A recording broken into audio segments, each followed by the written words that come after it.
నమస్కారం D news కు స్వాగతం నేను మీ శ్రీనివాస్ ఫామ్ పాండ్స్ ను నీటి నిల్వ కేంద్రాల్లోనే కాకుండా రైతులకు ఆదాయ వనరులుగా మార్పు చేస్తున్నామని ప్రతి రైతు వర్షపు నీటిని నిల్వ చేయడంతో పాటు ఫామ్ పాండ్స్ కట్టలపై కూరగాయల సాగుతో పాటు అరటి కరివేపాకు వివిధ రకాల పండ్ల మొక్కలు పెంచడంతో పాటు కుంటల్లో చేపల పెంపకం చేపట్టి అధిక ఆదాయం పొందవచ్చని ఉప ముఖ్యమంత్రి పవన్ కళ్యాణ్ తెలిపారు. ఉప ముఖ్యమంత్రి క్యాంపు కార్యాలయం నుంచి అన్ని జిల్లాల కలెక్టర్లతో ఉపాధి హామీ పథకంలో చేపట్టిన వివిధ పథకాల అమలుపై వీడియో కాన్ఫరెన్స్ ద్వారా సమీక్షా సమావేశం నిర్వహించారు. ఉపాధి హామీ పథకాన్ని మరింత సమర్థవంతంగా అమలు చేయాలని పవన్ కళ్యాణ్ సూచించారు. ఈ నెల 22వ వరల్డ్ వాటర్ డే సందర్భంగా రాష్ట్ర వ్యాప్తంగా ఫామ్ పాండ్స్ను వినియోగంలోకి తీసుకురావాలని పవన్ కళ్యాణ్ సూచించారు. ఇజ్రాయెల్ తక్కువ నీటిని వాడుకొని ప్రపంచానికి నీటి వినియోగంపై దేశం తాలూకు కమిట్మెంట్ను తెలియజేశారని అన్నారు. తక్కువ భూమిని కూడా నిరుపయోగంగా ఉంచకుండా వినియోగించి వివిధ రకాల వాణిజ్య పంటలు సాగు చేస్తారని వాటిని స్ఫూర్తిగా తీసుకోవాలని అన్నారు. సమావేశంలో జిల్లా నుంచి collector Tameem Ansariya, DWAMA Joseph Kumar, ZP CEO Chiranjeevi, PRE Koteswararao, DPO Venkatanaidu తదితరులు పాల్గొన్నారు. ఈ ఉపాధి హామీ పథకాన్ని గ్రామాల అభివృద్ధి రైతుల అభివృద్ధి కోసం మరింత సమర్థవంతంగా అమలు చేయడానికి సంకల్పించాం. అంటే ప్రపంచ జల దినోత్సవం సందర్భంగా ప్రత్యేకించి మార్చి 22న అంటే మీకు దృష్టి కూడా తీసుకున్నాం. నా దగ్గర నాకు చాలా మంది పర్యావరణవేత్తలతో తెలిసి పనిచేసిన ఉదాహరణకి water colour India Rajendra Singh గారు అంటే ఆయన ఎంటైర్ ఒక డాక్టర్ గా నీటిని సంరక్షించాలో మీరందరూ కలిసి ముందుకు తీసుకెళ్తారు. ఇది ప్రస్తుతం జరిగే ఫామ్ పాండ్స్ కేవలం నీటి నిల్వకే కాకుండా రైతులకి ఆదాయం ఇచ్చే పంట సంజీవిలాగా మార్పు చేస్తా ఉన్నాం. ఈ ఫామ్ పాండ్స్ నిర్మాణం వల్ల రైతులకి చాలా లాభాలు ఉన్నాయి. వర్షపు నీటిని సేకరించడం, పొలాల అవసరమైన సమయంలో వాడుకోవచ్చు. అలాగే వర్షపు నీటి నిల్వతో పాటు ఈ ఫామ్ పాండ్ చుట్టూ వేసిన మట్టి కట్టలపై ఈ కూరగాయల సాగు, అరటి, నిమ్మ, దానిమ్మ, జామ, కరివేపాకు వంటి ఆదాయించే మొక్కలు పెంచుకోవచ్చు. అలాగే మీకు ఇంటిగ్రేటెడ్ ఫామ్ పాండ్స్ అవుతాయి.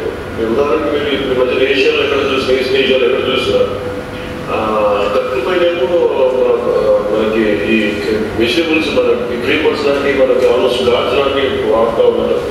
అలాగే లోపల పొలం కోసం నీరు, వాటితో పాటు చేపలు పెంచడం, ఇవన్నీ కూడా రైతులు ఎప్పటికప్పుడు ఎక్కువ ఆదాయం లభించే విధానాలు ఉంటాయి. అంటే నేను ఒక షేర్ అంటే ఒక జోడార్ అంటే మనకు ఈరోజు నలుగుతున్న ఇజ్రాయలీ టెక్నాలజీ అని మాట్లాడతాం. అభివృద్ధి పనులతో ఒంగోలు నగర రూపురేఖలు మారుస్తానని ఎమ్మెల్యే దామచర్ల జనార్దన్ రావు అన్నారు. రంజాన్ మాసం సందర్భంగా ఎమ్మెల్యే జనార్దన్ ఆధ్వర్యంలో గుంటూరు రోడ్లోని టీడీపీ కార్యాలయంలో ముస్లిం సోదరులకు ఇఫ్తార్ విందు ఏర్పాటు చేశారు. ముస్లింల సంక్షేమ పథకాలన్నీ తిరిగి ప్రారంభిస్తామని ఎమ్మెల్యే అన్నారు. గతంలో షాదీఖానా నిర్మాణంతో పాటు శ్మశానాలను అభివృద్ధి చేసినట్లు వివరించారు.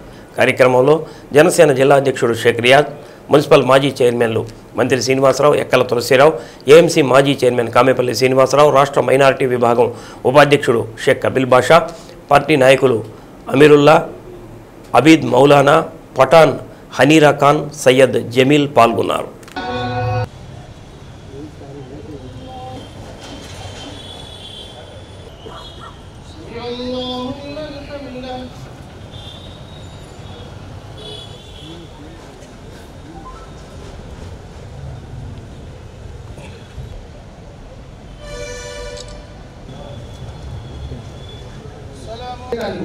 అలాగే ఇప్పుడు దాకా మనం చూసిన డోర్లని means Ramprasad Janardhan religious books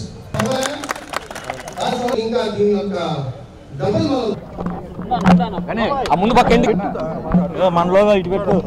ఈరోజు రంజాన్ మాసంలో మన వాళ్ళంతా కూడా ఫాస్టింగ్లో ఉండి ఉంటారు కాబట్టి మేము ప్రతి సంవత్సరం కూడా రంజాన్ మాసంలో వాళ్ళందరికీ కూడా తోఫా ఇవ్వటం జరుగుతూ ఉంది. ఈరోజు దాని సందర్భంగా ఈరోజు ఈ కార్యక్రమం ఏర్పాటు చేశాం. మనకు రంజాన్ సందర్భంగా మనం సోదరులందరినీ కూడా పిలిచి వాళ్ళందరికీ కూడా భోజనాలు పెట్టడం, ఇఫ్తార్ ఇవ్వటం, ఇలాంటి కార్యక్రమాలన్నీ కూడా ఆనవాయితీగా ఎప్పటి నుంచో మనం జరుగుతూ ఉంది. దాని కారణంగా ఈరోజు పెట్టాం. మా సోదరులందరూ కూడా వచ్చారు. వాళ్ళందరికీ కూడా రంజాన్ శుభాకాంక్షలు తెలియజేస్తున్నా. ఈ రంజాన్ సందర్భంగా అల్లా అందరినీ కూడా చల్లగా చూడాలి. అదేవిధంగా అందరూ కుటుంబాల్లో ఆరోగ్యవంతంగా ఉండాలి. వాళ్ళు చేసే వ్యాపారాలు, వాళ్ళు చేసే వృత్తుల్లో ఆ భగవంతుడి ఆశీస్సులతో ముందుకెళ్ళాలనేదే మా సంకల్పం. కాబట్టి దానికోసం ఈరోజు అసెంబ్లీ ఉన్నదాకా ఉంది కాబట్టి, ఈరోజు కూడా అసెంబ్లీ మధ్యాహ్నం దాకా 3 దాకా ఉంది కాబట్టి ఈరోజు అయిపోతుందని చెప్పి ఈరోజు ఈ కార్యక్రమం ఏర్పాటు చేశాం. వాళ్ళందరూ కూడా వచ్చిన వాళ్ళందరూ కూడా మీ ద్వారా వాళ్ళకి శుభాకాంక్షలు తెలియజేస్తున్నాం. ఒకసారి మనం గమనించుకున్నప్పుడు 2014-19లో మైనార్టీస్ ముస్లిమ్స్కి సంబంధించిన అనేక కార్యక్రమాలు కూడా ఈ ఒంగోలులో మేము వచ్చిన తర్వాత అవన్నీ కూడా చేయటం జరిగింది. ఏదైతే కబరస్థాలన్నీ కూడా రెనోవేట్ చేయటం, రిపేర్ చేయటం ఇవన్నీ కూడా చేసాం. మసీదులు ఏదైతే ఉన్నాయో అవన్నీ కూడా ఆధునీకరణ చేశాం. కబరస్థాలకు కూడా అదివరకు లేని అన్నీ కూడా లైటింగ్ కానీ, కాంపౌండ్ వాల్స్ కానీ లోపల పోయినప్పుడు ఎక్కడా కూడా ఇబ్బంది రాకుండా చూసాం. అదేవిధంగా ఈద్గా నేను వచ్చినప్పుడు మట్టిలో కూర్చుంటున్న వాళ్ళకంతా కూడా ఈద్గాని కూడా కూర్చొని వాళ్ళు రంజాన్ ప్రేయర్ చేసుకునేటట్టుగా దాన్ని కూడా మనం చేసాం. షాదీఖానా కూడా మన టైంలో మొదలుపెట్టి దాన్ని కూడా కంప్లీట్ చేసాం.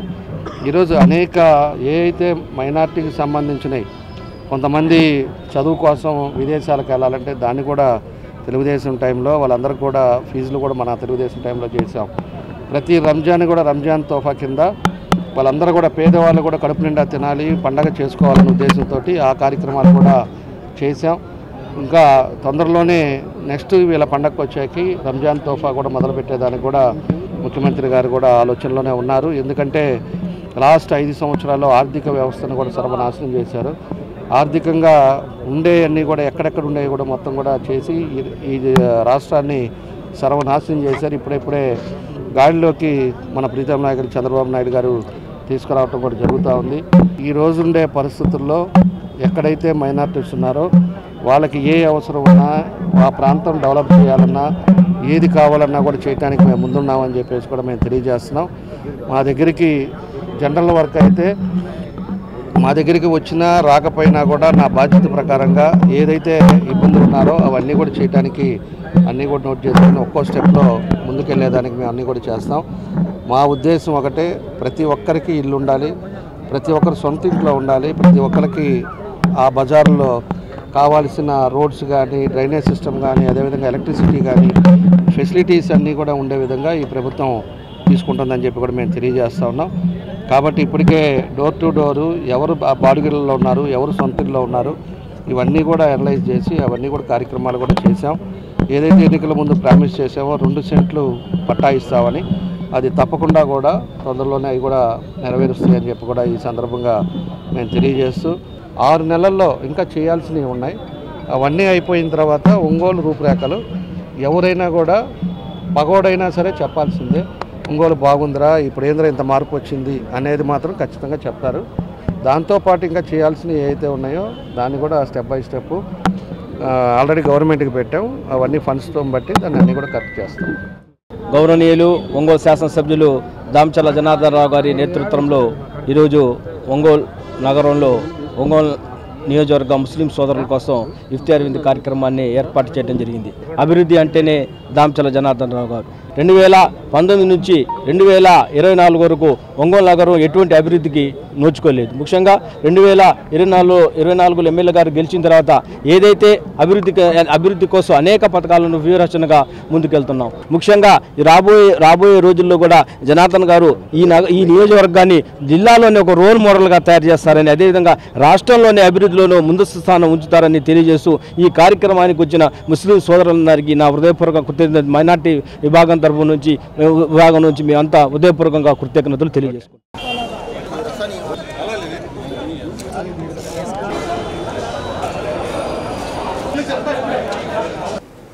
ఇటీవల టొబాకో బోర్డు పొగాకు కొనుగోళ్లు ప్రారంభమైన నేపథ్యంలో బోర్డు అధికారులు రేటు విషయంలో అంతర్జాతీయంగా మార్కెట్ తగ్గిందని చెబుతూ రైతులను మోసం చేస్తున్నారని, తక్కువ ధరకే కొనుగోలు చేస్తూ రైతులను దోపిడీ చేస్తున్నారని వైసీపీ ఒంగోలు నియోజకవర్గ ఇన్ఛార్జ్ చుండూరి రవిబాబు అన్నారు. వైసీపీ కార్యాలయంలో మీడియా సమావేశం నిర్వహించారు. వ్యాపారస్తులతో కుమ్మక్కై మార్కెట్లో రేటు తగ్గిస్తున్నారని రవిబాబు అన్నారు. అంతర్జాతీయంగా మార్కెట్లో 300 రూపాయల పైనే పొగాకు అమ్ముడవుతుందని అన్నారు. రైతులు తొందరపడి అమ్ముకోవద్దని సూచించారు. పొగాకు రైతులకు వైసీపీ అండగా ఉంటుందని అన్నారు. అంతర్జాతీయంగా మార్కెట్ లేదని రైతులను ఆందోళనకు గురి చేసింది, వారి వద్ద తక్కువ రేటుకు కొనుగోలు చేస్తున్నారని ఆరోపించారు. పొగాకు బోర్డు అధికారులు రైతుల్లో అపనమ్మకం కలిగిస్తూ ముందుగా అమ్ముకునేందుకు రైతులను ఉసిగొలుపుతున్నారని అన్నారు. రాష్ట్ర నాయకులు కెవి రమణారెడ్డి, ఒంగోలు పార్టీ అధ్యక్షుడు మన్నే శ్రీనివాసరావు, నాగోలుపలపాడు పార్టీ అధ్యక్షుడు శ్రీమన్నారాయణ, మహిళా అధ్యక్షురాలు దుంపా రమణమ్మ, సంతనూతలపాడు అధ్యక్షులు దుంపా చెంచిరెడ్డి, బొట్ల సుబ్బారావు, వెంకటేశ్వరరావు తదితరులు పాల్గొన్నారు. 280 రూపాయలతో సీలింగ్ పెట్టి మార్కెట్ వర్గాలు అంటే వ్యాపార వర్గాలు కొంటా ఉన్నాయి. మైసూరులో చూస్తే 360 రూపాయలు ఈరోజు మార్కెట్ ఉంటే ఇక్కడ 280 రూపాయలు మాత్రమే ధర పలుకుతూ ఉంది. ఇది ఫెయిర్ ప్రైస్ కాదని ఈ సందర్భంగా తెలియజేస్తున్నా. మార్కెట్ గత సంవత్సరం 360 రూపాయలకి వ్యాపారులు కొనగా ఈ సంవత్సరం రైతులు ఖర్చులు ఎక్కువైనాయి. గత సంవత్సరంతో పోలిస్తే పోయిన సంవత్సరం మార్కెట్ని చూసి ఈ సంవత్సరం కూలీ రేట్లు పెరగటం, కౌళ్ళు పెరగటం, వీటన్నిటితోటి 30% వ్యవసాయ ఖర్చులు అదనంగా పెరిగినాయి. గత సంవత్సరం యావరేజీ రాకుండా ఈ సంవత్సరం ఇంకా తగ్గించుకోనాలనే ఉద్దేశం వ్యాపారస్తుల్లో కనపడతా ఉంది. రైతులు ఎవరు వాళ్ళ మాటలు నమ్మి క్రాప్ ఎక్కువ ఉందనో, వాళ్ళు చెప్పే మాటలు పంట ఎక్కువ ఉందని, మార్కెట్ తగ్గుతుందని ఏదో చెప్తారు. పొగాకు మార్కెట్ అంత ఇంటర్నేషనల్గా అంత తగ్గలేదు. పొగాకు డిమాండ్ ఉండబట్టే మైసూరులో ఈరోజు 360 రూపాయలకు కొంటున్నారు. ఆంధ్ర రైతులు జాగరూకతగా ఉండాలని మీకు వైఎస్ఆర్ పార్టీ పూర్తి మద్దతుగా ఉంటుందని సందర్భంగా తెలియజేస్తూ ఉన్నాం. గతంలో మా ప్రభుత్వ హయాంలో ఒకసారి పొగాకు మార్కెట్లో సంక్షోభం ఏర్పడినప్పుడు రైతు ఏమాత్రం నష్టపోకుండా మేము ఆ రోజు 200 కోట్ల రూపాయలు జగన్మోహన్ రెడ్డి గారు కేటాయించి సొసైటీల ద్వారా సపోర్ట్ మార్కెట్ ద్వారా మార్కెట్ నిలబెట్టి రైతులకి అంటే 200 కోట్లు ముందుంచి ఇంకా ఎంతైనా ఇస్తాను, ప్రైస్ మాత్రం తగ్గకూడదని చెప్పి ఆయన భరోసా ఇవ్వడంతో ఆ రోజు మార్కెట్ ధరలు నిలబడ్డాయి. మార్కెట్ కూడా మళ్ళీ ఆ పొగాకుని ఇదే వ్యాపారస్తులకు అమ్మి మార్కెట్ కూడా లాభపడిందని ఈ సందర్భంగా తెలియజేస్తున్నా. మ్యానుఫ్యాక్చరర్స్ ఎవరైతే సిగరెట్ ఉత్పత్తిదారులు ఉన్నారో వాళ్ళు మితంగా ఉన్న ఎక్స్పోర్టర్స్ని మొత్తం కలిసి ఒక 10 కంపెనీలుగా ఉండి సిండికేట్ చేసుకొని ఈ మార్కెట్లో రైతులను దోచుకోవాలనే ఆలోచనలు చేస్తూ ఉన్నారు. మీరెవరు అధైర్యపడాల్సిన పని లేదు, ఈ ధరలకు అమ్ముకోవాల్సిన పని కూడా లేదని ఈ సందర్భంగా తెలియజేస్తున్నా. ఎట్టి పరిస్థితుల్లో 300 రూపాయలకు పైగానే బ్రైట్కి ప్రైస్ ఉంటుంది. 270 రూపాయలు 280 రూపాయలు ఆన్ యావరేజ్ వస్తేనే ఈ సంవత్సరం రైతాంగానికి అసలు అవుతాయని సందర్భంగా చెప్తా ఉన్నా. 300 రూపాయల పైన అయితేనే మీరు అమ్ముకోండి అని సందర్భంగా తెలియజేస్తున్నాం. ప్రభుత్వం వీళ్ళు కానీ రేట్లు పెంచకపోతే మీ అందరికీ మా పార్టీ తరఫున మద్దతుగా ఉంటుంది. జగన్మోహన్ రెడ్డి గారు కూడా మీకు మద్దతుగా ఉంటాడు. ఈ ప్రభుత్వం మీద ఒత్తిడి పెంచి అవసరమైతే మెడలు వంచి సుమారు 1000 కోట్లైనా డిమాండ్ చేసి ఈ రైతుల మార్కెట్ని నిలబెట్టడానికి ఈ సంవత్సరం మా పార్టీ చిత్తశుద్ధిగా పనిచేస్తుందని ఈ సందర్భంగా తెలియజేస్తా ఉన్నా. పొగాకు మార్కెట్లు ప్రారంభమై మార్కెట్లో జరుగుతున్న తీరుతెన్నుల్ని పరిశీలిస్తూ రైతులకు జరుగుతున్న అన్యాయాన్ని, ఏదైనా ఇబ్బందులు రైతులకి కలిగితే మీ వెంట మేమున్నాం అని మన ఒంగోలు నియోజకవర్గ సమన్వయకర్త చుండూరు రవిబాబు గారి నేతృత్వంలో ఈ పత్రికా సమావేశం జరుగుతున్నది. రైతు పండించిన పంటకి గిట్టుబాటు ధర కల్పిద్దాం, ఆ రైతు కుటుంబాన్ని సుఖ సంతోషాలతో నిలబెడదామనే ఉద్దేశం మనసులో ఉన్న కోరికల వ్యక్తి జగన్మోహన్ రెడ్డి గారు. అది చేసి నిరూపించి చూపించిన వ్యక్తి జగన్మోహన్ రెడ్డి గారు.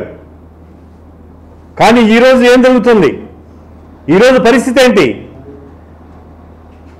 ఈరోజు రైతులు పండించిన పంటలన్నీ మొత్తం శనగ, పొగాకు, మిర్చి, పెసర, కందులు మొత్తం అన్నీ ఇళ్ళకు వచ్చేసినాయి. రైతుల మార్కెట్ చూసావా? ఎట్టి పరిస్థితుల్లో రైతు గిట్టుబాటు ధర లేదు, కొనేవాళ్ళు లేరు, పట్టించుకునే వాళ్ళు లేరు. ఎన్నికల వరకు రైతులను కానీ అందరినీ ఉపయోగించుకొని ఎన్నికల అయిపోయిన తర్వాత తెప్పతగలేసిన విధానం ఈరోజు జరుగుతున్న పరిస్థితి అది.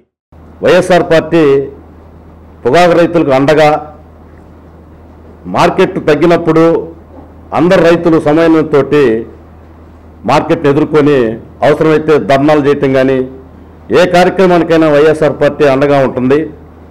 రైతులు ఎంతకి దిగజారకుండా మార్కెట్లో అవసరమైతే నోబిడ్లు పడుతుంటే అవసరమైతే ఫ్లోర్ ఆపటం, ఒక వారం రోజులైనా సరే వేచి చూడటం, ఈ రకంగా చేస్తే మనం కొంచెం ఈ సంవత్సరం ఖర్చులు ఎక్కువైనాయి కాబట్టి నేటికంటే ఈ సంవత్సరం 1,50,000 బ్యాడ్ని ఉంటే 3 లక్షల దాకా తీసుకుంటున్నారు. 1,50,000 కూలీలకుంటే 4 లక్షలు అయ్యింది. ఈ రకంగా అయితే బ్యాడ్నీకి 7 లక్షలు అదనంగా ఖర్చు అయింది. కాబట్టి రైతాంగం అందరూ గట్టిగా ఉండి మనం అమ్ముకోకపోతే ఈ సంవత్సరం బాగా నష్టాలు పాలవుతామని సభాముఖంగా తెలియజేసుకుంటూ, ప్రతి ఆరోగ్య కార్యకర్త గర్భిణులను ప్రాథమిక స్థాయిలోనే గుర్తించి రిజిస్టర్ చేసి సకాలంలో మెరుగైన వైద్య సేవలు అందించాలని రాష్ట్ర వైద్య ఆరోగ్య కుటుంబ సంక్షేమ శాఖ కమిషనర్ వీరపాండ్యన్ ఆదేశించారు. రాష్ట్రంలో అమలవుతున్న వివిధ జాతీయ ఆరోగ్య కార్యక్రమాలపై జిల్లా వైద్య ఆరోగ్య శాఖ అధికారులు, ప్రోగ్రాం అధికారులతో వీడియో కాన్ఫరెన్స్ నిర్వహించారు. స్కూల్ పిల్లలకు ఆరోగ్య పరీక్షలు చేసి వేసవిలో వ్యాధుల బారి నుంచి కాపాడుకోవాలని సూచించారు. ప్రతి ఆరోగ్య కార్యకర్త సిహెచ్ఓ రక్తహీనతతో బాధపడుతున్న వారికి సరైన చికిత్స అందించే మాతృ మరణాలు నివారించవచ్చని తెలిపారు. 5 ఏళ్లలోపు పిల్లలు బరువు తక్కువగా ఉంటే గుర్తించి న్యూట్రిషన్ రీహాబిలిటేషన్ సెంటర్కు రిఫర్ చేసి శిశు మరణాలు నివారించాలని ఆదేశించారు. పుట్టిన ప్రతి బిడ్డకు నిర్దేశించిన అన్ని టీకాలు సకాలంలో వేసి ఆ వివరాలను ఆన్లైన్లో నమోదు చేయాలని అన్నారు. వేసవి నేపథ్యంలో వడదెబ్బ నివారణపై ప్రజలకు అవగాహన కల్పించాలని చెప్పారు. కార్యక్రమంలో DMHO doctor T Venkateswarlu, doctor P Padmaja, doctor Soujanya, doctor Vanisri, doctor Srivani, doctor Sravan, doctor Hemanth, Chella Prabhakar Reddy అధికారులు పాల్గొన్నారు. సార్ దీంట్లో మెయిన్గా మేము డిఎంహెచ్ఓస్ డీసీస్ ప్రతి ఒక్కరు మాట్లాడితే ఇప్పుడే మీకు చెప్పినట్టుగా sir the main problem everyone is leak OTP రావట్లేదు, మాకు లైన్ లిస్ట్ లేదు. అందుకే సచివాలయం వారిగా ప్రాబబుల్ బెనిఫిషరీస్ ఆ లిస్ట్ ఇవ్వడం జరిగింది సార్. ప్లస్ బయోమెట్రిక్ వాడితే కూడా ఒక 2 minutes అవుతాయి.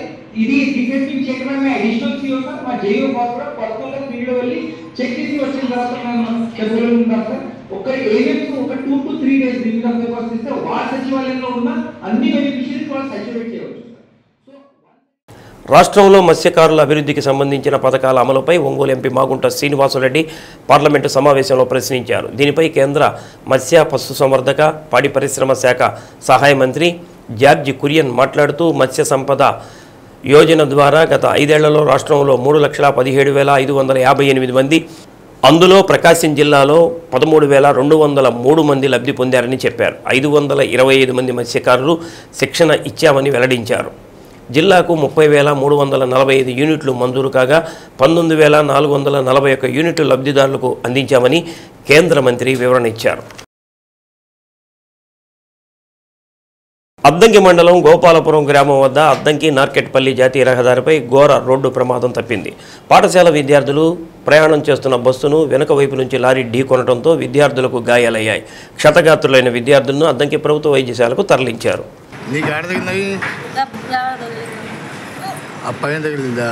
ఏం జరిగింది బస్సులో? స్థానికుల కథనం మేరకు బల్లికురవ మండలం గొర్రెపాడు, కొట్లపల్లి, కొప్పెరపాడు, శ్రీనివాసనగర్, శాంతినగర్ గ్రామాల నుంచి అద్దంకిలోని గ్రావిటీ స్కూలుకు విద్యార్థులు 50 మంది స్కూల్ బస్సులో బయలుదేరారు. మార్గ మధ్యంలో గోపాలపురం సమీపంలో స్కూల్ బస్సు వస్తుండగా వెనుక నుంచి అద్దంకి వైపు వస్తున్న లారీ స్కూల్ బస్సును ఢీకొన్న ఘటనలో 10 మంది విద్యార్థులు గాయపడ్డారు. వీరంతా ఎల్కేజీ నుంచి 5వ తరగతి చదువుతున్నారు. వీరిలో ఒక బాబుకి తల నుదిటిపై గాయం కాగా ఒక పాపకు కణితిపై భాగంలో గాయమైంది. మరో విద్యార్థికి చేతి వేళ్లకు, కొందరు విద్యార్థులకు తల పైభాగంలో చిన్న చిన్న గాయాలయ్యాయి. సమాచారం అందుకున్న 108 సిబ్బంది హుటాహుటిన సంఘటనా స్థలానికి చేరుకుని గాయపడిన విద్యార్థులకు ప్రథమ చికిత్స అనంతరం అద్దంకి ప్రభుత్వ వైద్యశాలకు తరలించారు.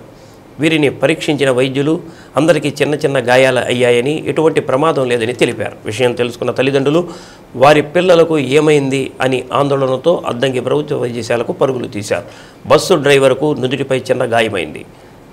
ఈ ప్రమాదానికి లారీ డ్రైవర్ నిర్లక్ష్యమే కారణమని స్థానికులు తెలిపారు. విషయం తెలుసుకున్న Addanki circle inspector Subbaraju, sub inspector Mahaboob Basha Addanki ప్రభుత్వ వైద్యశాలకు చేరుకొని వివరాలు అడిగి తెలుసుకుని ప్రమాదానికి గల కారణాల గురించి దర్యాప్తు చేస్తున్నారు.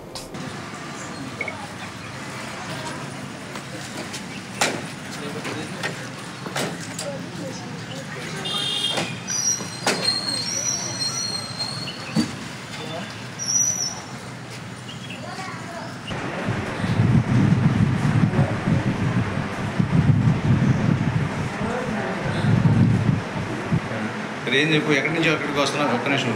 కోగట్లపల్లి నుంచి రూట్ అది. కోగట్లపల్లి నుంచి కొబ్బరిపాడు, గోపాలపురం, చంద్రాపురం. జిల్లాలోని 729 గ్రామ పంచాయతీలలో 37.8 కోట్ల పన్ను బకాయిలు ఉన్నాయని, అందులో 23 కోట్ల రూపాయల పన్నులు వసూలు చేయడం జరిగిందని జిల్లా పంచాయతీ అధికారి వెంకటనాయుడు తెలిపారు. ఆయన ఛాంబర్లో మీడియాతో మాట్లాడారు. జిల్లాలోని అన్ని గ్రామ పంచాయతీల్లో 100% ఆస్తి పన్ను వసూలు చేసేందుకు ప్రత్యేక డ్రైవ్ నిర్వహిస్తున్నామని తెలిపారు. ప్రతిరోజు ఈఓ ఆర్డీలతో పంచాయతీ సెక్రటరీలతో టెలికాన్ఫరెన్స్లో సమీక్షిస్తున్నామని అన్నారు. నెలాఖరు కల్లా 100% పూర్తి చేసే లక్ష్యంగా ప్రణాళిక తయారు చేసి అందుకు అనుగుణంగా పనిచేస్తున్నామని తెలిపారు. ఇప్పటి వరకు 60% అంటే 23 కోట్లు వసూలు చేయడం జరిగింది. మార్చి 31వ తారీఖులోగా మిగతా 40% కూడా వసూలు చేయడానికి చర్యలు తీసుకుంటున్నాము. ప్రతిరోజు పంచాయతీ కార్యదర్శులు యూఆర్డీలతో పర్యవేక్షించి వాళ్ళ ప్రయత్నాలు ఏం చేస్తున్నారని ప్రతిరోజు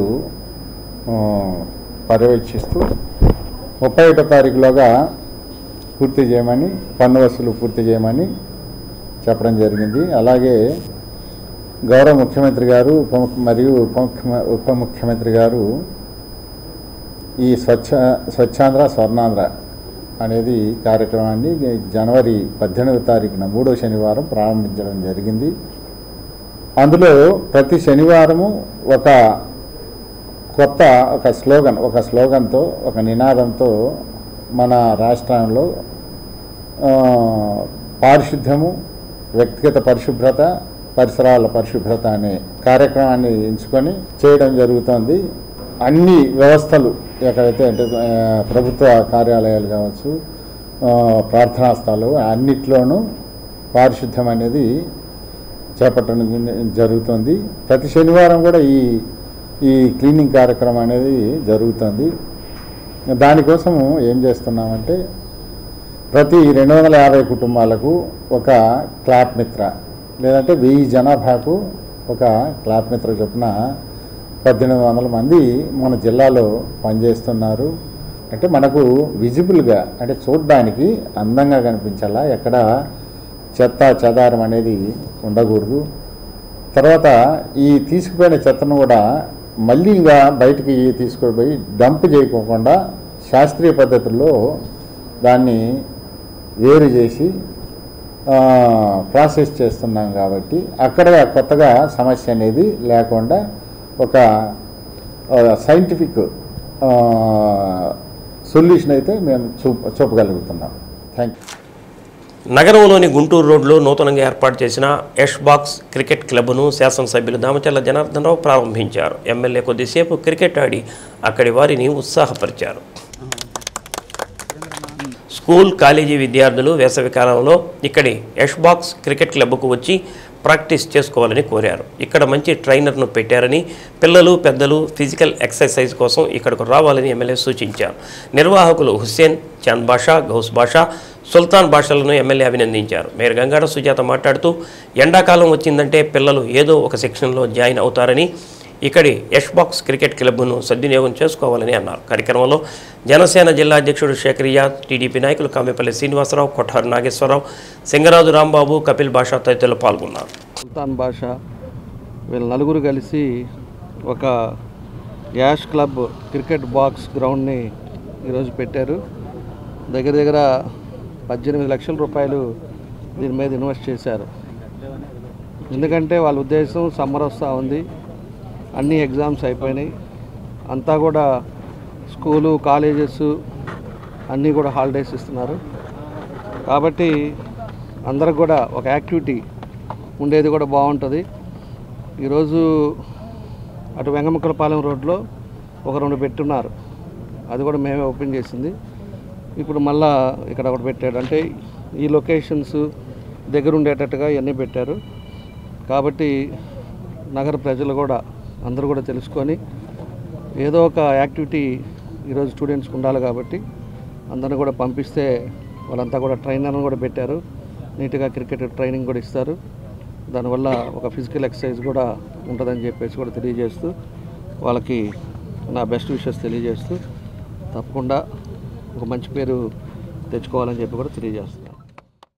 మరి నలుగురు యువకులు షేక్ హుస్సేను, చాంద్ బాషా, అలాగే గౌస్ బాషా, సుల్తాన్ బాషా, వీళ్ళు నలుగురు కలిపి ఒక మంచి కార్యక్రమం ఏంటంటే క్రికెట్ బాక్స్ గ్రౌండ్ క్రికెట్ని మరి గౌరవనీయులు మన గౌరవ శాసనసభ్యులైనటువంటి శ్రీ దామచర్ల జనార్దన్ రావు గారి చేత ఓపెన్ చేయడము, దానికి మమ్మల్ని అందరిని ఆహ్వానించడము చాలా సంతోషం. ముఖ్యంగా వారి నలుగురిని కూడా మేము అభినందిస్తున్నాము. ఎందుకంటే సమ్మర్ వచ్చిందంటే ప్రతి ఒక్కరు కూడా పిల్లలు ఏదో ఒక సమ్మర్ క్యాంప్స్లో జాయిన్ అవ్వడం అనేది సర్వసాధారణం. ఇదంతా ఒకప్పుడు సిటీస్లో అంటే లైక్ బెంగళూరు, హైదరాబాదు, ముంబై అలాంటి సిటీస్లోనే ఒకప్పుడు ఉండే ఆనవాయితీ. కానీ ఇప్పుడు కూడా మన చిన్న చిన్న నగరాలకు కూడా ఇది విస్తరించింది. స్విమ్మింగ్ కానివ్వండి, అలాగే డ్యాన్స్ స్కూలు అట్లా పెడుతూ యూత్కి అంటే ఈరోజు చిన్న పిల్లల దగ్గర నుంచి ముసలి వాళ్ళ వరకు కూడా అందరూ ఇష్టపడేది క్రికెట్.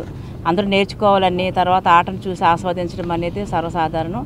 కాబట్టి అందరూ నేర్చుకునేదానికి మంచి అవకాశం కూడా మరి మన ఎమ్మెల్యే గారు చెప్పినట్లుగా మా వెంగముక్కలపాలెంలో కూడా 2 ఈ బాక్స్ క్రికెట్ గ్రౌండ్ ఓపెన్ చేశామండి. అలాగే ఇక్కడ కూడా ఈ టౌన్కి బాగా అందుబాటులో ఉండే ప్లేస్ కాబట్టి ప్రతి ఒక్కరు కూడా అక్కడ యూత్ అనే కాదండి, పిల్లలందరికీ కూడా క్రికెట్ మీద ఇంట్రెస్ట్ ఉండే వాళ్ళందరూ కూడా ఇక్కడికి వచ్చి నేర్చుకొని మీ యొక్క పరిజ్ఞానాన్ని కానివ్వండి, మీ ఇంట్రెస్ట్ని కానివ్వండి చూసినట్టయితే తర్వాత ఫర్దర్గా మీరు డిస్టిక్ వైజ్ కానీ స్టేట్లు కానీ ఆడడానికి కూడా మంచి అవకాశం ఉంటుంది. కాబట్టి ఈ యొక్క అవకాశాన్ని అందరూ కూడా సద్వినియోగం చేసుకోవాల్సిందిగా.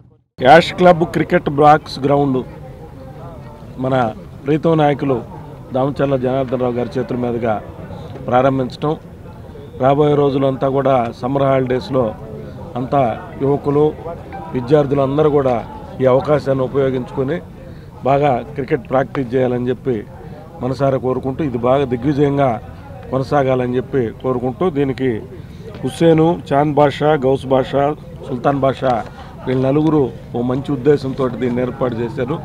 ఇది బాగా విజయవంతం అవ్వాలని చెప్పి మనసారా కోరుకుంటున్నాను. హిందూ ధర్మ పరిరక్షణకై రైతు క్షేమార్థం పాడి పంటలు పుష్కలంగా పండాలని, గ్రామాలు అభివృద్ధి చెందాలన్న దైవ సంకల్పంతో గోవిందుని పదసేవలో తెనాలి నుంచి తిరుమల వరకు పాదయాత్ర నిర్వహిస్తున్నట్లు పరమ పూజ్య ప్రజ్ఞానంద సరస్వతి స్వామి అన్నారు. పాదయాత్రలో భాగంగా ఒంగోలుకు చేరుకున్న స్వామీజీ శ్రీదేవి భూదేవి సమేత శ్రీవారి కళ్యాణాన్ని కన్నుల పండుగగా నిర్వహించారు. రంగారెడ్డి చెరువు వద్ద ఉన్న ఫ్యాన్సీ గూడ్స్ మర్చెంట్స్ అసోసియేషన్ హాల్లో జరిగిన కార్యక్రమంలో భక్తులు పెద్ద సంఖ్యలో పాల్గొన్నారు. గోవింద నామస్మరణతో కళ్యాణ మండపం మారుమోగింది. గోవింద నామస్మరణ వల్ల సకల పాపాలు హరించిపోయి మనస్సు నిర్మల చిత్తం అవుతుందని స్వామివారు అభిభాషణ చేశారు. రైతులు వ్యాపారులు బాగుంటేనే దేశం బాగుంటుందని అన్నారు. వారి శ్రేయస్సు కోసం భగవంతుడిని ప్రతి ఒక్కరూ ప్రార్థించాలని కోరారు.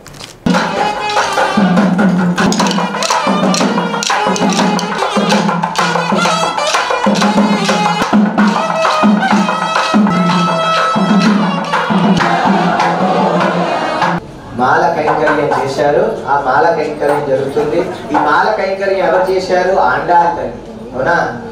నీలా తుంగస్థనగిరి తటీ శుద్ధ ముద్యోద కృష్ణ పారాఢ్యం శృతిం సరస మధ్యాపయంతి సోచిష్టాయాం సృజనగళితం యా బలాకృత్య బుద్ధ్యే గోదా తస్మై నమ ఇదమిదం భూయ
విచ్చేసిన భక్తులందరికీ నమస్కారం.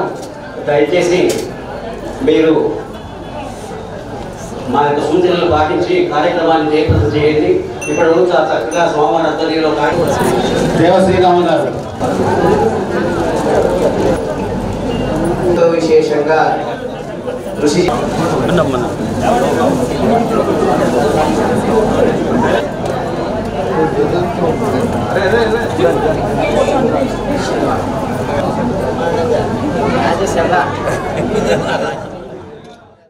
జనాల నుంచి బాలస్వామి గారు తిరుపతి వరకు నడక ప్రారంభించి వాళ్ళకి 6వ రోజు వచ్చింది, 6వ రోజు అయింది. కానీ బాపట్ల జిల్లాలో ఆయనకి ఘనంగా సత్కరించాం. ఫస్ట్ గోవాడ నుంచి చందోలు నుంచి కర్లపాలెం నుంచి బాపట్ల నుంచి ఈపురిపాలెం నుంచి చీరాల నుంచి వేటపాలెం నుంచి చిన్నగంజాం నుంచి ఉప్పుకొండూరు వరకు ఘనస్వాగతంగా పలికి బాలస్వామి గారిని మా యందు దయించి మేమందరం ఒక టీముగా ఒక 250 మంది టీముతో పాదాభిషేకం చేయటం కానీ ప్రోగ్రాం చేయటం కానీ వాళ్ళ కార్యకర్తలకు సహకరిస్తాం కానీ ఏ విధానికి లోటు లేకుండా బాపట్ల జిల్లా తరపున మా వంతు మేము కృషి చేసి వాళ్ళని ఒంగోలు గ్రామానికి అప్పచెప్పాం. ఆ ఒంగోలు గ్రామం నుంచి వాళ్ళ సన్నిధిలో నుంచి ఇతర గ్రామాల్లో తీసుకెళ్తారు. వేసవిలో తాగునీటి సమస్య ఉత్పన్నం కాకుండా చూసేందుకు నగరపాలక సంస్థ కార్యాచరణ ప్రణాళిక రూపొందించింది. తాగునీటిపై వచ్చే ప్రజా ఫిర్యాదులను సత్వరం పరిష్కరించేందుకు డివిజన్లకు నోడల్ అధికారులను నియమించింది. నగర ప్రజల తాగునీటి కోసం 2 వేసవి చెరువులు ఉండగా ఇటీవల సాగర్ అధికారులు రామతీర్థం నుంచి నీరు విడుదలతో 2 చెరువులు నింపారు. ప్రస్తుతం రెండింటిలో కలిపి 70% నీరు అందుబాటులో ఉంది. రోజుకు ప్రజల అవసరాలు తీర్చడానికి 35 మిలియన్ లీటర్లు విడుదల చేస్తున్నారు. మళ్ళీ సాగర్ నీరు ఎప్పుడు వస్తుందో స్పష్టత లేకపోవడంతో గుండ్లకమ్మ నుంచి నీరు తీసుకునేందుకు ఏర్పాటు చేశారు. నగరంలో 40 ట్యాంకర్ల ద్వారా 15 కాలనీలకు రోజుకు 240 ట్రిప్పులు నీటి సరఫరా జరుగుతుంది. ఎండల తీవ్రత పెరుగుతున్నందున వాడకం పెరుగుతుంది. ప్రస్తుతం కుళాయిల ద్వారా 2 రోజులకు ఒకసారి, ట్యాంకర్ల ద్వారా ఇచ్చే కాలనీలకు 3 రోజులకు ఒకసారి అందజేస్తున్నారు. వేసవిలో ప్రజల నుంచి వచ్చే ఫిర్యాదులు సకాలంలో పరిష్కరించేందుకు నోడల్ అధికారులను నియమించి వారికి బాధ్యతలు అప్పగించారు. వేసవిలో తాగునీటి సమస్య తలెత్తకుండా చేపట్టాల్సిన అన్ని చర్యలు తీసుకోనున్నామని నగరపాలక సంస్థ కమిషనర్ కె వెంకటేశ్వరరావు తెలిపారు. ఇప్పటికే ఇంజనీరింగ్ విభాగంతో సమావేశం నిర్వహించి డివిజన్ల వారీగా ప్రత్యేక అధికారులను నియమించామని అన్నారు. నీటి పంపిణీలో ఎలాంటి సమస్య ఎదురైనా వారికి ఫోన్ చేసి చెప్పాలని సూచించారు. ట్యాంకర్ల నీరు రాకున్నా, కలుషిత నీరు వస్తున్నా, సమయానికి నీరు విడుదల కాకపోయినా తెలియచేయాలని కోరారు. అసిస్టెంట్ ఇంజనీర్లకు కేటాయించిన డివిజన్లలో డిఈలు, ఎంఈలు పర్యవేక్షణ చేస్తున్నారు. మన ఒంగోలు నగరపాలక సంస్థ పరిధిలో ఉన్న 50 డివిజన్లలో మా సచివాలయ సిబ్బంది, ఎమ్యూనిటీ సెక్రటరీస్ వాళ్ళందరూ కూడా వాటర్ సప్లై చూస్తున్నారు. ఎందుకంటే రాబోయే సమ్మర్ ఎలాగా ఎదుర్కోవాలి, ఎక్కడెక్కడైతే వాటర్ కంటామినేషన్ జరుగుతుంది వెంటనే ప్రతిరోజు టెస్టులు చేస్తున్నారు ఎమ్యూనిటీ సెక్రటరీస్. అందుకని ప్రజలు కూడా వాళ్ళందరూ కూడా సమ్మర్లో ఎలాంటి ఇబ్బంది ఉండకూడదని మా మున్సిపల్ డిపార్ట్మెంట్ నుంచి ఈరోజు ప్రెస్కి ఒక నోట్ ఇచ్చాము. ఏ డివిజన్లలో ఎవరు ఇంజనీర్ ఉంటారు, అసిస్టెంట్ ఇంజనీరు, సో వారి నెంబరు, తర్వాత కొన్ని డివిజన్లకు అన్నిటికీ కలిపి ఒక డిప్యూటీ ఇంజనీర్ ఉంటాడు, ఎగ్జిక్యూటివ్ ఇంజనీరు, వారి కాంటాక్ట్ నెంబర్ ఇచ్చాము. అలాగే వారు రెస్పాండ్ కాకపోయినా ఎంఈ గారు లేదంటే కమిషనర్కి మీరందరూ కూడా ఫోన్ చేసి సమస్యని చెప్పవచ్చు అనే ఉద్దేశంతో ఈరోజు ప్రెస్ నోట్ కూడా ఇచ్చాము. అందువల్ల పట్టణ ప్రజలకు నగర ప్రజలకు అందరికీ కూడా విజ్ఞప్తి ఏమిటి అంటే, ఎక్కడైనా మీకు వాటర్ ఇష్యూ ఉన్నా కూడా వెంటనే నేరుగా మొదట మీ సంబంధిత అసిస్టెంట్ ఇంజనీర్ని సంప్రదించండి. సో వారి ద్వారా అది రెక్టిఫై కాకపోతే తర్వాత డిప్యూటీ ఎగ్జిక్యూటివ్ ఇంజనీర్ గారు ఉంటారు, ఆ తర్వాత మున్సిపల్ ఇంజనీర్ ఉంటారు, వాళ్ళని మీరు కాంటాక్ట్ చేయాల్సిందే మీకు రిక్వెస్ట్ చేస్తున్నాం. ప్రతి డివిజన్లో 2 ఎమ్యూనిటీ సెక్రటరీస్ ఉంటారు, అంటే సచివాలయానికి ఒకరిలాగా ఉంటారు, వాళ్ళే ఫీల్డ్లో అంతా చూస్తుంటారు. కాబట్టి వాళ్ళ ద్వారా మీరు సమస్యను పరిష్కరించుకోవాల్సిందిగా పట్టణ ప్రజలకు విజ్ఞప్తి చేస్తున్నాం. అట్లాగే కొన్ని ఏరియాస్లో ఎక్కడైతే పైప్ లైన్ లేదో అట్లాంటి చోటంతా కూడా దాదాపు 42 ట్యాంకర్స్ తిరుగుతున్నాయి. రోజుకి 240 నుంచి 250 ట్రిప్స్ మేము వాటర్ సప్లై చేస్తున్నాం. అక్కడ ఎలాగైనా ఈ వెహికల్స్ ఏమైనా వారికి అందుబాటులో లేకపోయినా కూడా సంబంధిత ఇంజనీర్లను సంప్రదించాల్సిందిగా నగర ప్రజలకు విజ్ఞప్తి చేస్తున్నాం. కవిత్వం అనంత సాగరమని, సమాజాన్ని దిక్సూచిగా నడిపేదే కవిత్వమని పలువురు సాహిత్యకారులు అన్నారు. ప్రపంచ కవితా దినోత్సవాన్ని నరసం కళామిత్ర మండలి సంయుక్త ఆధ్వర్యంలో జిల్లా కేంద్ర గ్రంథాలయంలో నిర్వహించారు. కవితా దినోత్సవానికి నరసం రాష్ట్ర అధ్యక్షురాలు తేళ్ల అరుణ అధ్యక్షత వహించారు. నాగభైరవ కళాపీఠం అధ్యక్షుడు నాగభైరవ ఆదినారాయణ మాట్లాడుతూ ఉమ్మడి ఆంధ్రప్రదేశ్లో సమాజంలోని అన్ని సంఘటనలను స్ఫూర్తింపచేసేదే కవిత్వం అని అన్నారు. ప్రతి కవికి సమాజం పట్ల స్పందించే గుణం ఉండాలని అన్నారు. పడికట్టు పదాలతో ఏదో రాసి దాన్ని కవిత్వం అంటే దానివల్ల సమాజానికి ఒరిగేది ఉండదని పేర్కొన్నారు. శ్రీశ్రీ, సీనారే, మహాకవి కాళిదాసు, నన్నయ్య, తిక్కన్న, ఎర్రన్న, నాగభైరవ లాంటి ఎంతోమంది కవి దిగ్గజాలు తమ కవిత్వంతో సమాజాన్ని ఎంతో ప్రభావితం చేశారని అన్నారు. కవికి విభిన్నంగా ఆలోచించే వ్యక్తిత్వ భావాన్ని సరైన రీతిలో వ్యక్తీకరించే విధానంతో పాటు పండితులకు, పామరులకు అర్థమయ్యే రీతిలో ఉండాలని పేర్కొన్నారు. కవిత్వం వల్ల సమాజంలో మార్పు రావాలని, దురదృష్టవశాత్తు ఆ మార్పు రావటం లేదని అన్నారు. కార్యక్రమంలో గ్రంథాలయ సంస్థ కార్యదర్శి కాసు ఆదిలక్ష్మి, డాక్టర్ నూనె అంకమరావు, బొమ్మల కోటేశ్వరి, ఓరుగంటి ప్రసాద్, కుర్రా ప్రసాద్ బాబు, సంతవేలూరు కోటేశ్వరరావు, బీర మరుణ తదితరులు పాల్గొన్నారు. ఇప్పుడు ముందుగా అటవీ దినోత్సవ సందర్భంగా నెక్స్ట్ కవితా దినోత్సవం ఏర్పాటు చేసినటువంటి పాపం ఎప్పుడు నో అనేటువంటి మాట నోటమాట రాదు.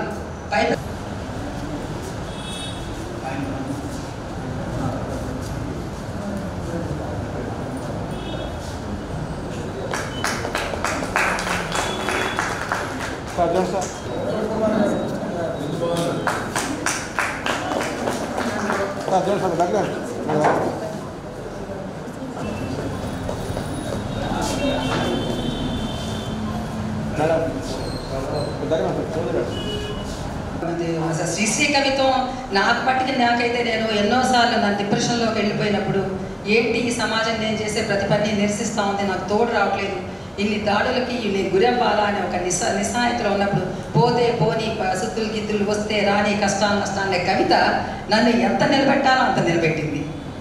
అట్లాగే చాలా ఇది పదండి ముందుకు తోసు పైకి ప్రతి విప్లవకారులు ప్రతి దీంట్లో, ప్రతి యుగంలో, ప్రతి దీంట్లో నేను సైతం ప్రపంచాగ్ని కన్నా పదం లేకుండా అసలు ఆ ఉద్వేగానికి ఒక రకమైన ప్రాణం పోస్తున్నారు. అంటే మీరు అన్నట్లు డైరెక్ట్గా విని మారకపోవచ్చు కానీ బట్ సమాజం కోసం జరిగే మార్పుల కోసం జరిగేటువంటి కొన్ని ప్రక్రియల్లో ఒక పోరాటాలకు కానీ వాటికి కానీ ఖచ్చితంగా ఆ కవిత్వం ఆ భావోద్వేగాలను పురికొల్పి సమాజంలో మార్పుకి అంతర్లీనంగా దోహదపడుతుంది తప్పనిసరి. ఇది మాత్రం వాస్తవం అన్న.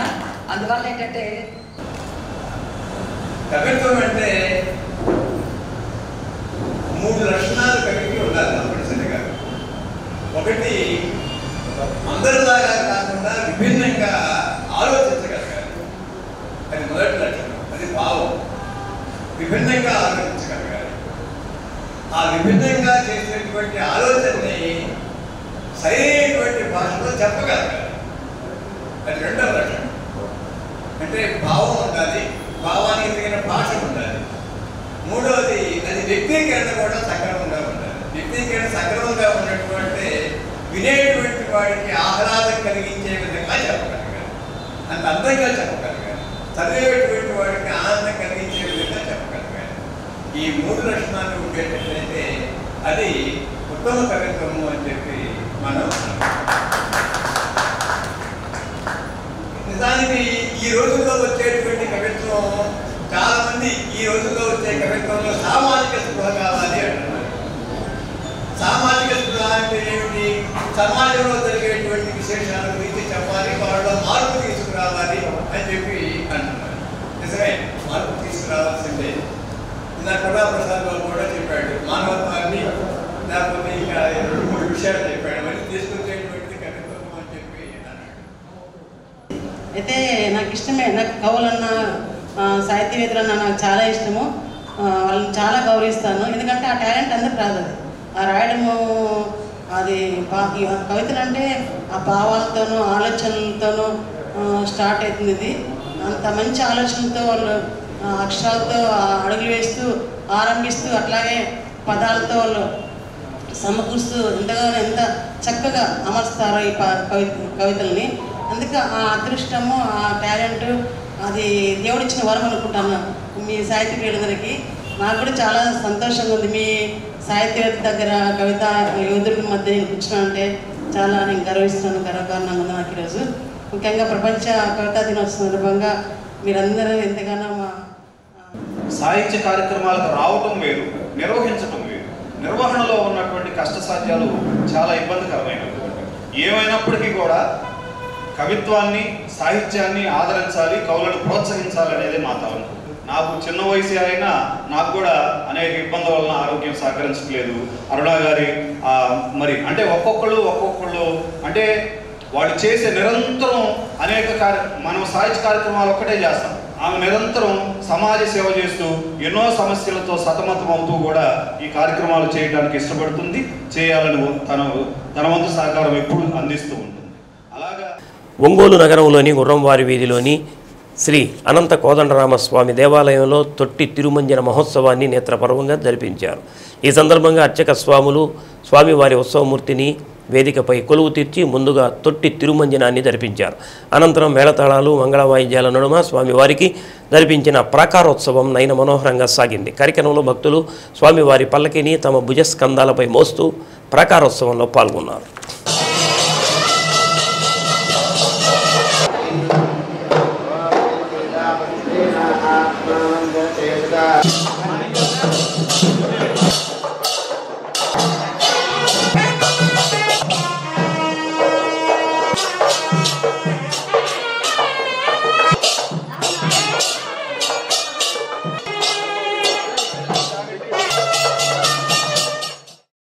ఏప్రిల్ 14న డాక్టర్ బిఆర్ అంబేద్కర్ 134వ జయంతి ఉత్సవాలను ఊరువాడ ఘనంగా జరుపుకోవాలని ఇండిపెండెంట్ లేబర్ పార్టీ రాష్ట్ర అధ్యక్షుడు దాసరి సుందరం పిలుపునిచ్చారు. దాసరి సుందరం ఆధ్వర్యంలో ఒంగోలు నగరంలోని మూడు బొమ్మల సెంటర్ వద్ద డాక్టర్ బిఆర్ అంబేద్కర్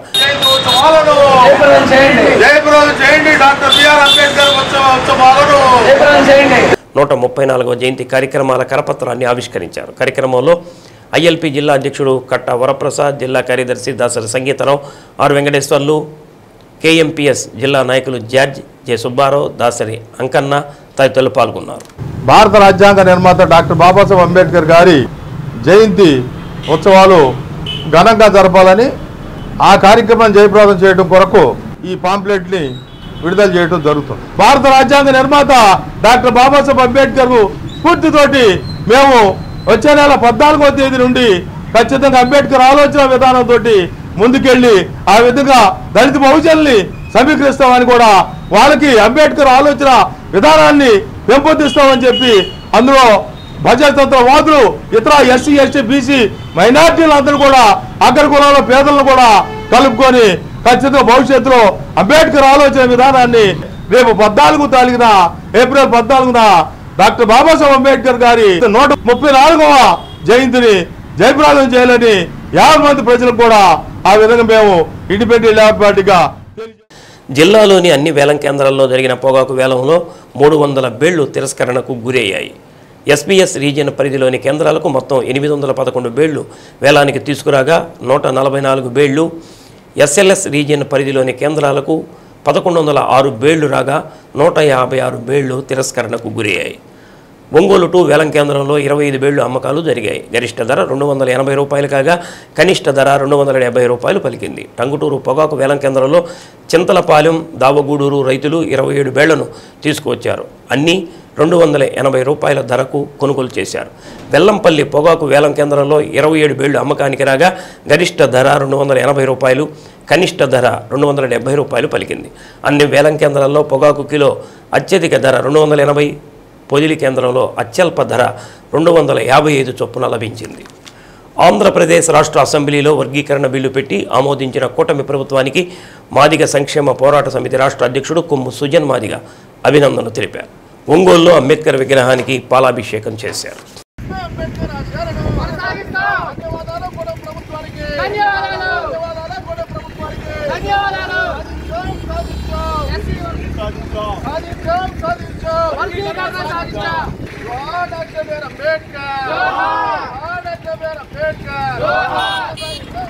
మాదిగల 30 సంవత్సరాల ఆకాంక్ష నేడు నెరవేరిందని, దీనికి పూర్తి స్థాయిలో చట్టబద్ధత చేకూర్చాల్సిన అవసరం ఉందని ప్రభుత్వానికి సుజన్ మాదిగ విజ్ఞప్తి చేశారు. వర్గీకరణ ద్వారా 55 కులాలకు సమన్యాయం జరుగుతుందని ఆశాభావం వ్యక్తం చేశారు. ప్రధానమంత్రి నరేంద్ర మోడీ, ముఖ్యమంత్రి నారా చంద్రబాబు నాయుడు, ఉప ముఖ్యమంత్రి పవన్ కళ్యాణ్లకు అభినందనలు తెలిపారు.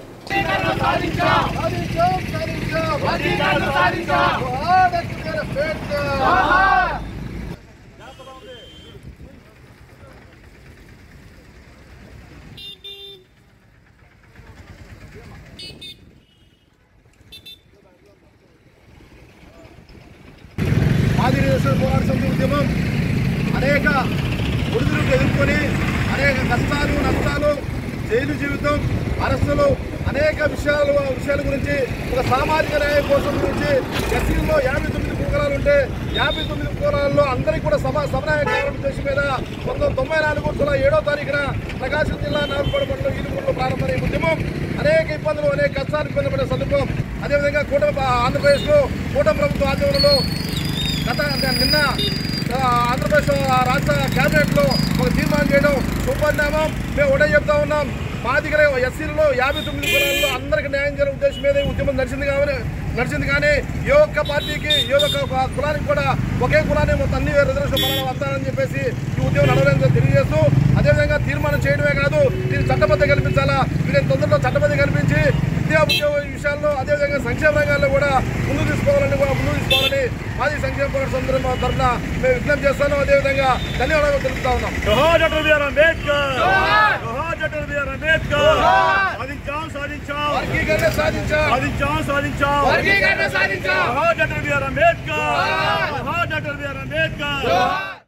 వర్గీకరణ 59 ఉపకులాలకు న్యాయమైన పద్ధతిలో పంపిణీ చేసినటువంటి ప్రభుత్వాలు, ఆంధ్రప్రదేశ్ ముఖ్యమంత్రి, అలాగే తెలంగాణ ప్రభుత్వాలు, ఎన్డీఏ కూటమికి మా ప్రత్యేక ధన్యవాదాలు. ఈ కార్యక్రమాన్ని సాధించిన మాన్యశ్రీ కృష్ణమాది గారికి ప్రత్యేక అభినందనలు తెలుపుకుంటూ, ఈ రోజున 59 కులాలు అంచవేయబడ్డ కులాలకు కూడా తన ప్రతిఫలం అందడం ముఖ్యమైనటువంటి గొప్ప విషయమే. తన బ్రతుకు, తన బిడ్డల భవిష్యత్తు, విద్యా ఉపాధి రంగాలలో వారు ముందుకి అభివృద్ధి కావాలని కోరుకుంటూ పవిత్ర రంజాన్ మాస ఉపవాస వేళలు తేదీ 22/3/2025 శనివారం సహారీ ఉదయం 4:52 ఇఫ్తారీ సాయంత్రం 6:26 డీ న్యూస్లో నేటి మాట. నేను ఉన్నాను అనే ధైర్యం ఇవ్వలేని బంధాలు మనతో మన జీవితంలో ఉన్నా ఒకటే, లేకపోయినా ఒకటే. డీ న్యూస్ ఇంతటితో సమాప్తం. నమస్కారం.